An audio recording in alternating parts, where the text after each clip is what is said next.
Order, order.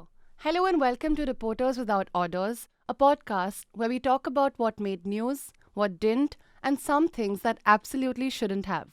I'm your host, Tanishka Sodhi, and joining me today are two of my News Laundry colleagues, Basant Kumar and Sumedha Mittal. Hi, guys. Thank you for joining us all the way from the News Laundry office upstairs. No, I'm Hello. joining you all the way from Rohini. It's That's- another. Yeah, for non-Delhi Country. residents, it's an extremely far locality of Delhi. So yes, thank you, Sumedha. And Basant, who Hello. is on the other side of the panel today, he's not going to be the host but the guest. Why? Hello Why, Basant? नहीं मुझे कहीं जाना था Basant has Guest a... बनने के लिए नहीं जाना था बसंत. नहीं I have been manipulated, but that's okay. Basant has a fascinating story this week for which she traveled to Agra. It's about a cow slaughter conspiracy which was allegedly hatched by 9 people, including 4 Hindu Mahasabha members, to frame 4 Muslim men in Agra. In his story, Basant investigates what motivated the conspiracy. Sumedha, meanwhile, followed up on the Atiq Ahmad shootout, which took place on live television on Saturday night. Sumedha spoke to the journalists who were present on the spot reporting while the incident took place. We'll speak about Sumedha's story in detail, but let's start with Basant. Basant, what exactly is your story about? What happened in the incident? 30 मार्च की रात को अष्टमी नवमी था और उस दिन आगरा जो शहर है ताजमहल है वहाँ से 7-8 किलोमीटर दूर एक जगह है गौतम की गुफा करके वो खाली जगह है और वहाँ पे लोग कूड़े डालते हैं और लवारिस गायें घूमते रहती है। तो वहाँ पे एक रात को 1 बजे एक गाय कटी हुई मिली। ये सूचना हिंदू महासभा के लोगों ने पुलिस को दी कि इस जगह पे गाय कटी हुई है और FIR दर्ज कराया हिंदू महासभा, अखिल भारतीय हिंदू महासभा के जो कार्यकर्ता हैं, और FIR में उन्होंने 4 उधर के मुस्लिम हैं उनको नामजद कराया, नकीम, रिजवान और नकीम के एक भाई हैं और एक और सानू करके। और पुलिस पे 2 दिन तक पुलिस ने कोई इन्वेस्टिगेशन मतलब पुलिस जांच कर रही थी पर अरेस्ट नहीं कर रही थी। तो इन लोगों ने प्रेशर बनाना शुरू किया, लेकिन जब पुलिस जब विवेचना इन्वेस्टिगेशन में आगे बढ़ी तो पूरा मसला ही यूटर्न ले लिया और जो हिंदू महासभा के लोग जिन्होंने पुलिस को सूचना दी थी कि यहाँ पे गोकसी हुई है वह उनको षड्यंत्रकारी बता दिया। मतलब उन्होंने कॉन्स्पिरेसी में वो शामिल थे और जो गाय कटी और वहाँ फेंकी गई वो जो FIR में लिखा गया कि उस मांस को बेचने के लिए काटा गया, वो मसला नहीं था। ये मसला था कुछ लोगों को फंसाने का और अवैध उगाही का, पैसे उगाही करने का। जो आगरा में मुस्लिम मांस व्यापारी हैं उनसे पैसे उगाही का। तो सारा मामला यूटर्न ले लिया और उसमें 4 हिंदू महासभा के लोग अरेस्ट हुए हैं, जो एक राष्ट्रीय प्रवक्ता संजय जाट, जितेंद्र कुशवाहा ही FIR दर्ज कराए थे उस रात को, और सौरभ शर्मा और एक ब्रजेश भदौरिया हैं। तो ये लोग अरेस्ट हो चुके हैं और उसमें से जो जिन मुस्लिम्स ने इस काम को कारित किया था, अंजाम दिया था, उसमें से भी 2 लोग को पुलिस अरेस्ट कर चुकी है। एक किसी अन्य मामले में कोर्ट में सरेंडर हो गया, 2 अभी फरार है।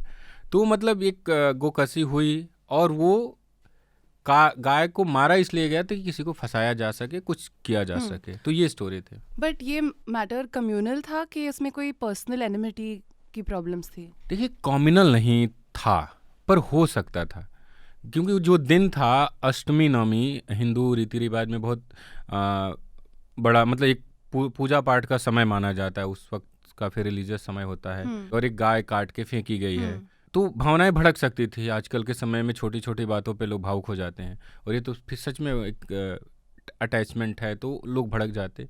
लेकिन ये पूरा मसला ये सांप्रदायिक माहौल बढ़ा के इन 4 लोगों को अरेस्ट कराना था और इसके जरिए बाकी लोगों को मैसेज देना कि देखो हमारी बात नहीं मानोगे तो तुम्हारा ही हश्र होगा।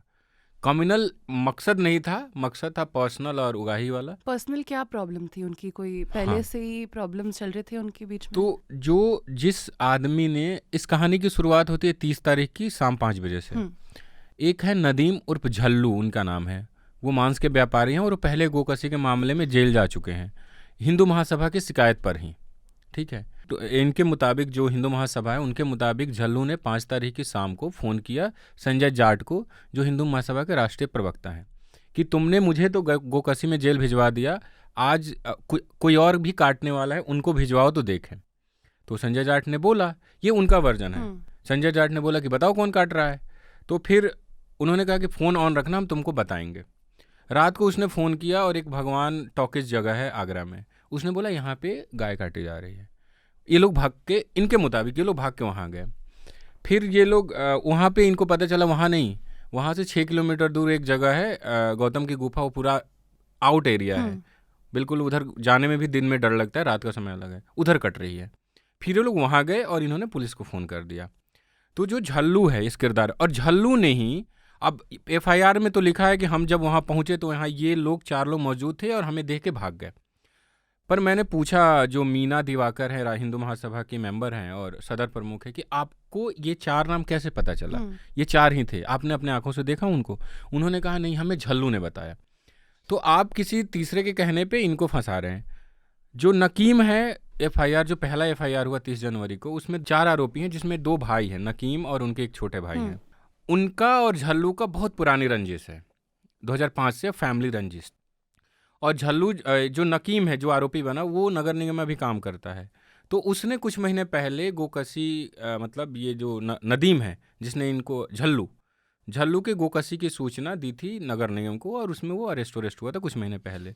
तो पर्सनल रिवेंज था कि तुमने मुझे इसमें फंसाया तो मैं तुमको फंसा दूंगा। और टेक्निकली जो नकीम है जिसका, और उसका भाई बाड़ का कारोबार करता है, और नकीम है वो नगर निगम में काम करता है। उनका परिवार कभी मांस के व्यापार से जुड़ा नहीं रहा। थोड़ी कॉम्प्लिकेटेड स्टोरी है। आपको मतलब टाइम लगा सब कुछ ठीक से समझने के लिए? आप 2-3 दिन के लिए थे उधर? नहीं, हम लोगों ने स्टोरी इसलिए की कि दिल्ली में मीडिया ने क्या किया, इसको कम्युनल नज़रिए से देखा कि सांप्रदायिक दंगा फैलाने के लिए ये हिंदू महासभा ने किया। पर जब हम ग्राउंड पे गए तो चीज़ें बड़ी क्लियर थी। पर वो जो परेशानी उसमें आई कि जो अपनी स्टोरी का तीसरा पार्ट है, हम आपसे बात करेंगे कि ये अवैध उगाही क्या थी। वो एंगल देखिए, ये एंगल तो मुझे जाते ही स्पष्ट हो गया क्या क्या हुआ। पुलिस ने खुद ही बता दिया, पुलिस अरेस्ट भी कर चुकी थी, तो पुलिस बोल रही थी। तो पार्ट 1 तो पुलिस का था। पार्ट 2 था कि ये उगाही कैसे करते थे, इनका मोटिव उगाही वाला कैसे था, प्रोसेस क्या होता था। क्योंकि एक आगरा जैसे शहर है जहाँ पे आप नए हैं और लोग बोलते नहीं है, लोगों में डर है, खासकर मुस्लिम कम्युनिटी। वो कहते हैं कि एक तो हम मांस का कारोबार करते हैं, ऊपर से मुस्लिम हैं, तो उनमें डर है। वो खुल के, मैं 3-4 और लोगों से मिला जिन्होंने मुझे बताया कि ये लोग ऐसे उगाही करते हैं, पर वो नहीं आए। आप मेरे वीडियो में देखेंगे तो जिससे मैं बात कर रहा हूँ उसने तब तो बात कर लिया, लेकिन बाद में उसने फ़ोन किया कि मेरा चेहरा ब्लर कर देना, मेरा नाम म्यूट कर देना, मेरे भाई का नाम मत देना। तो हमको वीडियो में उनको ब्लर करना पड़ा, उनकी आवाज़ चेंज करनी पड़ी। एक जो दूसरे हैं जिनका ऑडियो मैंने लिया, कम से कम 1-2 घंटे मुझसे उन्होंने बात की। मैं उनको कहा कि आप बात कर लीजिए, मैं आपका चेहरा बैक से ले लेता हूँ। उन्होंने कहा नहीं, ये अभी जेल गए हैं, छूट के आएंगे और ये पावरफुल है तो हमारा नुकसान कर सकते हैं, इसलिए हम आपके सामने ये बात नहीं कह सकते। मेरा नाम भी मत दीजिएगा, मैंने कॉपी में भी उनका नाम नहीं लिखा है। Like you're saying that how the national media covered it as a communal issue. Did they also write about the fact that it was, after all, members of the Hindu Mahasabha who were behind this cow slaughter conspiracy, or did they not focus much on that part and focus more on the part where the Muslim men were the accused? TV में तो मैं ये खबर नहीं देख पाया, लेकिन जो सोशल मीडिया पे चल रहा था, जो सो कॉल्ड प्रोग्रेसिव ऐसे तबका है, तो वो 2-4 जगह खबरें छपी थी। तो वो जो लिंक स्क्रीनशॉट शेयर कर रहे थे, तो वो पढ़ के ऐसा आ रहा था कि ये जो हिंदू महासभा के लोग हैं, इन्होंने ये घटना को अंजाम इसलिए दिया ताकि दंगा फैले और माहौल बिगड़े। लेकिन ये हो सकता था, मतलब कम्युनल चीज़ें कब भड़क जाएगी पता नहीं, पर मकसद ये नहीं था। वो कॉन्सिक्वेंस हो सकता था, बट वो मेन रीजन नहीं था। वो करना नहीं था, पर हो सकता था। दंगा भड़कना तो किसी के हाथ में नहीं होता, अगर चीजें भड़क गई तो। पर मकसद वो नहीं था। मकसद था, वो अगर वैसा होता है तो पुलिस पे प्रेशर बने और इन 4 लोगों को सबक सिखाया जा सके। ओके, बसंत, जैसे आप बता रहे हैं कि कम्युनल बन सकता था और बट हुआ नहीं। मतलब कम्युनल एंगल जितना हम लोगों को शायद इजी लगता है कवर करना, मतलब ऊपर से on the surface it looks like it's a black and white issue, but when you go on the ground and step in and see it, things are actually in a lot of gray. So how do you try to process it कि आप कैसे देखते हैं कि अब मैं इसको कैसे समझूं, क्योंकि वो लोग इतने सब विक्टिम्स हो चाहे एक्यूज्ड हो, वो सब इतने प्रॉक्सिमिटी में होते हैं उस एरिया के अंदर कि आप नहीं बता पाते कि वो कम्युनल है। जैसे मैं जब वो इंटरफेथ मैरिज वाली स्टोरी कर रही थी हरियाणा से, like my first story for news laundry, उसके अंदर भी यही था कि मतलब जो विमेन थी, they were filing cases against their own husband, 2-3 cases के अंदर कि because of their personal marital issues. But there were like a lot of people from the Hindu right wing organization जिन्होंने step in किया और वो बोले कि ये तो लव जिहाद का मामला है, लव जिहाद। तो उसके अंदर भी ये चीज़ ऐसे दिखी। तो मतलब how do you process these things as a reporter on field? इस मामले में तो एक हंसी वाली बात है, और कैसे हम लोग जैसे जाते हैं ग्राउंड पे तो कोई एक बर्डन लेके हम नहीं जाते इधर से कि हमको क्या करना है। हमको पता है कि ये स्टोरी हमको करना है, और वो जैसे जैसे रास्ता निकलता जाता है मुझे लगता है ये ऐसे कर सकते हैं, वो जो ग्राउंड पे दिखता है वो हमको लाना होता है, जो हम लोगों की प्रैक्टिस भी है। और हमारे जो एडिटर इन चीफ हैं रमन सर, वो अक्सर ही कहते हैं कि तुम अगर दिल्ली से जा रहे हो या कहीं से जा रहे हो तो प्री सोच के माइंडसेट मत बोलते हैं जाओ। ना, मन बना के मत जाओ कि मुझे ये ही करना है जो ग्राउंड पे दिखे। तो एक हंसी वाली बात कहें या मीडिया के लिए दुखद बात कहें कि मैं उधर एक पीड़ित से मिल रहा था जिसको हिंदू महासभा ने आरोपी बनाया था। उनसे मैं बात कर रहा था, तभी एक दिल्ली नेशनल मीडिया की जर्नलिस्ट वहाँ पहुँची और वो भी बात करने लगी, मैं भी वहीं बैठा था। तो जैसे उस व्यक्ति ने बताया कि ऐसा ऐसा था, उनका कहना था यार हम तो सोच के आए थे कम्युनल होगा। ये कितना सैड है कि मतलब नेशनल मीडिया, एक रिपोर्टर ने आपको ऐसे बोला, अरे ये तो कम्युनल But I इशू होगा, think वो नहीं है, that's because also we are like- just cashing upon these It is, but it's issue. also about what makes news, right? I Yeah. think before Basant went on ground, we all thought that it is probably a communal matter. Our minds were open कि कुछ नहीं है, फिर भी we'll report on whatever the issue is. But because of the way that things are over the last few years, when these incidents are used to, Yeah. increase communal tensions, I understand why a person would think that, oh, this is probably a communal matter. अगर मतलब इस मामले में हम लोग अक्सर police पे सवाल खड़े करते हैं एज अ रिपोर्टर, और करना भी चाहिए, क्रिटिसिज्म तो होना ही चाहिए। पर इस मामले में आगरा पुलिस ने काफ़ी सावधानी से और एक बड़ी घटना को रोका और एक बड़ा पर्दाफाश भी किया कि कैसे चीज़ें कैसे हो रहा था। मतलब आप उम्मीद करिए कि अगर पुलिस पे इतना प्रेशर था कि एफआईआर होने के 2 दिन बाद ये लोग प्रोटेस्ट करने पहुंच गए। Okay. और जिन लोगों को पुलिस ने अरेस्ट किया 11 तारीख को, वो मैं जब आगरा में था तो मैंने उनको फ़ोन किया, जो हिंदू महासभा के संजय जाट है, तो बोले मैं लखनऊ में हूँ, मुख्यमंत्री से मिलने आया हूँ, हमने समय लिया है। और वो लोग लखनऊ में थे, पुलिस ने वहीं से उनको उठा लिया, तो मुख्यमंत्री से मिल भी नहीं पाए। और वो लोग प्रेशर बना रहे थे, आप भीड़ लेके पहुंच जा रहे थे थाने पे। तो ऐसे में पुलिस का एक अच्छा काम है, मतलब पुलिस को अप्रिशिएट करना चाहिए कि उन्होंने अच्छा वही काम मैंने भी काफी बार देखा है कि हम लोगों के बहुत प्रीसेट नोशंस है as a reporter. We have to be sceptical about everyone, so we are in specially very sceptical about the police. But मैंने भी एज अ रिपोर्टर देखा कि पुलिस ग्राउंड लेवल पे जो SHO होते हैं, इंस्पेक्टर होते हैं, वो लोग बहुत सारी चीज़ों को अपने टाइम लेवल पे कंट्रोल करने की कोशिश कर रहे होते हैं, कम्युनल इश्यूज को, ये सब चीज़ों क्योंकि को। उनके भी तो उसमें लग जाता है ना कि आपके इलाके में दंगा हुआ तो उनका भी वही। तो ट्रैक रिकॉर्ड खराब होगा। भाई मतलब हम लोगों ने शायद दिल्ली वायलेंस हम लोगों ने कवर किया, तो तब से हम लोगों के वो और नोशंस अगर बने मुझे हैं। लगता है कि पुलिस पे अगर ये कोई ऊपर का जो प्रेशर ना है ना कि फ्री हैंड छोड़ो ये स्टेप टाइप का, तो पुलिस कंट्रोल करेगी, वो कभी नहीं बिल्कुल। चाहेगी कि उसके इलाके में ऐसी कुछ घटना हो। बिल्कुल, ये मुझे भी ऐसा ही लगता है मेरे एक्सपीरियंसेस We से। will discuss more of Basant's story in our audio podcast. Let's speak about Sumeda's story for a bit. But also want to mention that by the time the podcast is out, Sumeda is going to be in Karnataka Yes. covering the assembly elections, which are going to happen on May 10th. So besides Sumeda, our team of reporters, editors and producers are going to be on ground to bring you stories and shows from the ground as the election plays out, and we can only do this with your support. So to power our reportage, please go to newslaundry.com/Sena and choose a contribution amount of your choice so that you can help us bring you stories that matter. So let's speak about Sumeda's story. Sumeda, can you tell us what was the mood of the reporters when you spoke to them, I think just a day or two after the shootout? What was their primary feeling? Were they still feeling shaken up? Were they disturbed, or had they just gone back to routine reporting? So Tanishka, like firstly, it was very difficult to catch the reporters to talk to me because they were super busy. Like a day before that incident happened, they were covering his son's funeral, and Right. the next day also, like they started working at 7 in the morning. So it took me like an entire 2 days to just talk to them and get like 10 minutes of them or 5 minutes Yeah. of them. And so it was like very different, mixed feelings for different reporters. A couple of reporters were telling me that they don't have the time to process those emotions, their own emotions. Like they were crying, like they felt like crying, and they were so shaken. मतलब अगर हम लोग भी उस जगह होते तो मतलब हम लोगों, I don't know, मतलब मैंने I have tried to think this a lot of times. How would I have processed this? How Yeah. would I have reacted to the situation? How would I have covered it? But I'm not able to think of any definite answer. So for a lot of reporters, they were shaken. Other reporters were telling me that they had so much pressure, not pressure from only like the top from their editors or someone, but pressure from within themselves that they have to cover this issue and they have to report on this, because if they don't, they would feel like that their media house has been left behind and everybody else has covered this issue. So this is like in general speaks multiple layers about media. Yeah. Matlab, we don't have the time both to the process. good and bad things. Yeah. But can you tell us what happened immediately after the shootout? So for those who are not very familiar, Atiq and his brother were shot by shooters point blank on live television while they were walking outside a medical facility with the police surrounding them. There was a lot of security, at least there was supposed to be.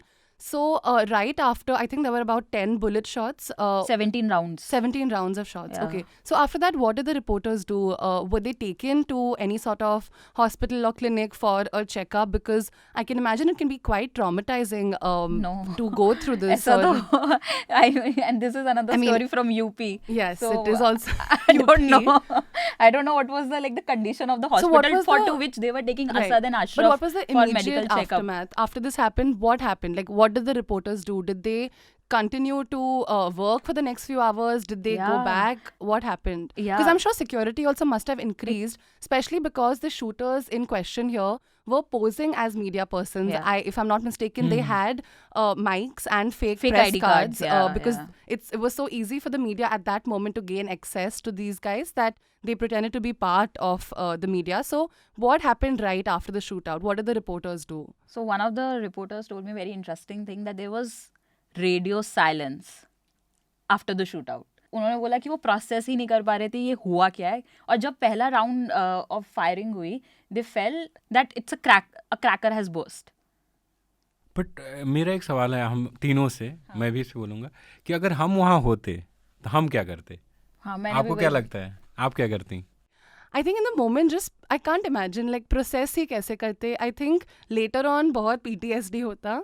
In the moment, just what other reporters are doing would probably do, because that's the only that's the only way you can have some sense of control, by doing what others in your field next to you are doing, because it's not a predictable situation. किसी ने बोला नहीं है क्या करो in this I moment. तो right? would have frozen, और मैं रिपोर्टिंग नहीं कर पाती, and I would have just taken a back seat, and probably मैं रेडी नहीं होती टू मतलब वो बाद में बहुत बुरा लगता कि मेरे पास वो स्टोरी नहीं आई, but I would have just taken a back seat. क्योंकि बसंत मेरे साथ ऐसा दिल्ली राइड्स में भी हुआ था. Like I had gone to the field 4 days after everything has happened and the area has like a little calm down, but उस area के अंदर इतना ग्रीफ था, इतना ट्रॉमा था, इतना डर था कि मतलब मैं तो उस चीज़ को I was not able to process that. और 2 महीने तक तो मेरे दिमाग में वही सपने आ रहे थे कि मतलब राइड्स के सपने आ रहे थे, और नींद नहीं आती थी, भूख खत्म हो गई थी. मतलब प्रॉब्ली आई वॉज यंगर. आप क्या करते बसंत? नहीं, मैं तो एज अ रिपोर्टर खबर तो करता, खबर तो छोड़ता नहीं. मतलब एक रिपोर्टर है ना कि हमारा काम है खबर करना. पर जब मैं उस वीडियो को देखा, मैं कहीं से लौट के आके घर पे बैठा था, ग्रुप में आए कि अतीक अहमद को मार दिया गया, इनकाउंटर हुआ. मैंने कहा इनकाउंटर. फिर मैं ग्रुप पे गया तो मैंने देखा एक वीडियो आ गया. मैंने वीडियो देखा, मेरा मतलब शरीर अजीब सा हो गया. नहीं, लेकिन अगर मैं वहाँ होता तो रिपोर्ट करता. बाद में मैं बहुत झेलता हूँ. मुझे याद है, आप लोगों को भी एक हमारी स्टोरी याद होगी, मेरी और आयुष की, जो मेरठ अस्पताल वाली ई रिक्शे पे आदमी जा रहा है, वो हमारे सामने वो व्यक्ति मरा कोविड के समय में. वो कभी कभी मैं ऐसे, कभी अकेले होते हैं तो बहुत सारी आपके अपने काम के बारे में सोचते हैं, तो वो जब सीन याद आता है तो कम से कम 5, 7, 10 मिनट ऐसा होता है कि मुझे लगता है वो काम मैंने ही किया था, मैं ही वीडियो कर रहा था. मैंने कहा मैंने किया था. मतलब कितना ज़्यादा टूटा होगा अंदर उस वक्त. लेकिन उस वक्त तो एज अ रिपोर्टर हमको वीडियो दिखाना है, पर बाद में बहुत अफसोस होता. तो वहीं काम तो मैं कर देता, पर मुझे बाद में मतलब ठीक है, अतीक अहमद का क्या जो भी बैकग्राउंड रहा हो, पर सामने किसी को गोली मारा जा रहा है, वो सामने मर गया आदमी. 2 मिनट पहले वो बोल रहा था, 2 मिनट बाद मर गया. That's all for the video segment of the podcast. To catch the rest of the podcast, head on to newslaundry.com and check out the podcast section, or you can go to Apple, Spotify, or Stitchers to catch the podcast. The subscription model is something that keeps News Laundry afloat, but we need hundreds of thousands of people to completely transform the news ecosystem. So you pay for news, so it serves you. So click on the link with this video, subscribe to News Laundry and pay to keep news free, और गर्व से कहो मेरे खर्च पर आज़ाद है खबरें।